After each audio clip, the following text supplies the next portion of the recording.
So the New York Jets had themselves a fantastic run. New York Jets coming into this week were 5-2. So many young, energetic studs. You look at Breece Hall. Unfortunately, he goes down. As a Dolphins fan, I'm not upset about it, but as a football fan, it's sad to see a young, emerging stud go down with an injury, be out for the rest of the season with how talented he is in the electric plays he was making. As a football fan first, it's sad to see. On the other side, Sauce Gardner. Love it. Love his swagger. I love just watching him in man-to-man coverage. Like, that's art. Watching a young cornerback come against some of these top receivers in the league and hold himself like Sauce has held himself so far. Jets have drafted incredibly well recently. Built the offensive line. It's beat to crap right now, but have done a good job building the offensive line out.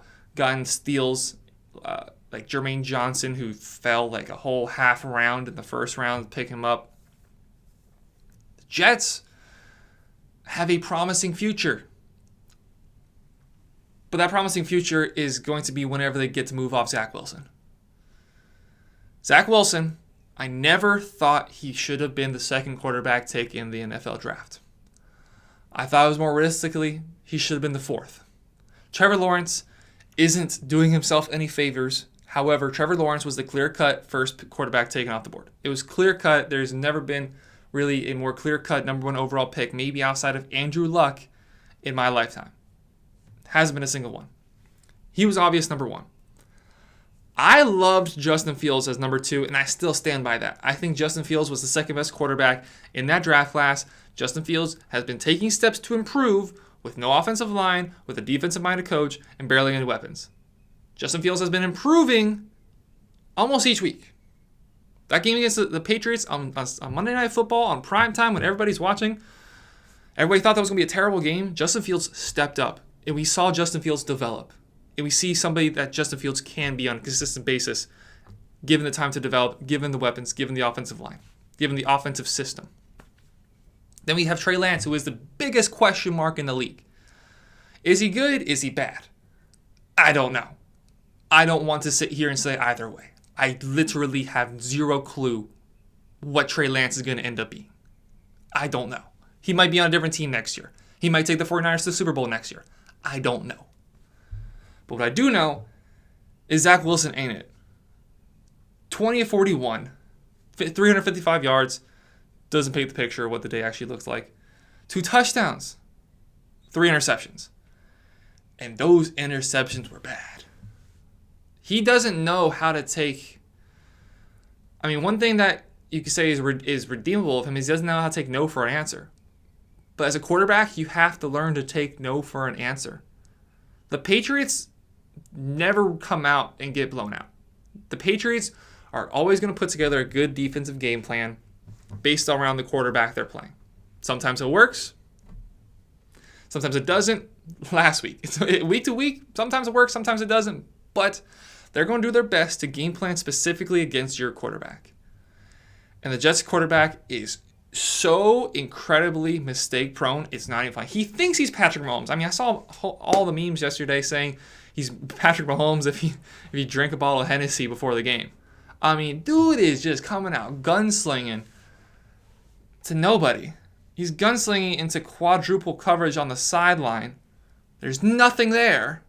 Just chuck it out of bounds. The Patriots do not have a good offense. If you can consistently pin the Patriots back in their own territory, eventually Mac Jones is going to make a mistake. He threw an interception yesterday. Mac Jones was the 5th guy taking that draft, and time and time again, I have slandered Mac Jones. You pin the Patriots back enough. Ramondre Stevenson has been great for them. 71 yards on the ground, 72 yards in the air, 7 catches.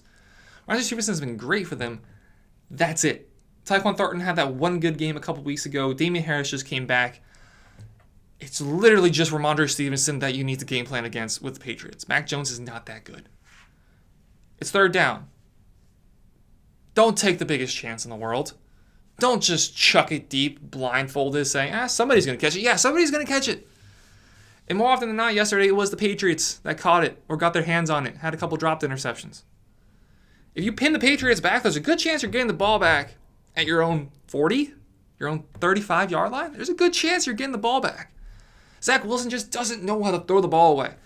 He doesn't know how to check down. He had the worst completion percentage last year of checkdowns to the flat. He can't just hit a guy as close to me to the corner of the wall behind you guys. He loves trying to be the superhero. He thinks he's Superman. He doesn't have the wide receivers to do it. Lord knows what's going on with Elijah Moore, all right? Lord knows. 0 catches again, has done nothing this season. Garrett Wilson had himself a good game, 6 catches, 115 yards. Tyler Conklin had a good game, 6 catches, 79 yards, 2 touchdowns. But this past game has been nothing the entirety of the season. They play better with Joe Flacco at quarterback. They play better with Joe Flacco at quarterback than they have their young stud quarterback. Zach Wilson's not it. I just got done talking about the Giants. Dan Jones? I'd rather go out there with Daniel Jones than Zach Wilson. Daniel Jones doesn't have another thing that I would dig out with Daniel Jones is he looks like he's a lost puppy. He's got the scrambling eyes. He doesn't seem focused. He doesn't seem poised. 6-2, I can live with that. But so often you hit him one time and he just doesn't look right. Zach Wilson, complete other side of the spectrum. He's not even cocky isn't even necessarily the word for it. It's just more arrogant. He doesn't know what he doesn't know. He doesn't know. He hasn't adjusted to NFL defenses that you can't just roll around for 15 seconds, throw it deep, and somebody's going to catch it. You're not playing at BYU anymore. You're not playing against these horrible Pac-12 defenses. You're playing against elite defenses, especially in the AFC East. He didn't get the Dolphins at 100%. We were missing Xavier Howard, missing Byron Jones. He got this Patriots team at not even 100%. And that was a textbook game on what to do to a young quarterback. He's not the guy. He's not the guy for the Jets. Jets, they're going to finish with a good enough record that they're not going to be in consideration to pick up a quarterback in the draft, really. Maybe Hayden Hooker. But I also don't think there's going to be enough heat on Robert Saleh to make that decision. I think Zach Wilson is going to be given the rest of the season. I think he's also going to get next season, unless he performs like he did yesterday for the rest of the season. I don't think he's the guy for the Jets. I don't think he's that good of a quarterback. I definitely don't think he should have been taken number 2 overall. And one way or another, the Jets will eventually realize this, and the Jets will move off Zach Wilson.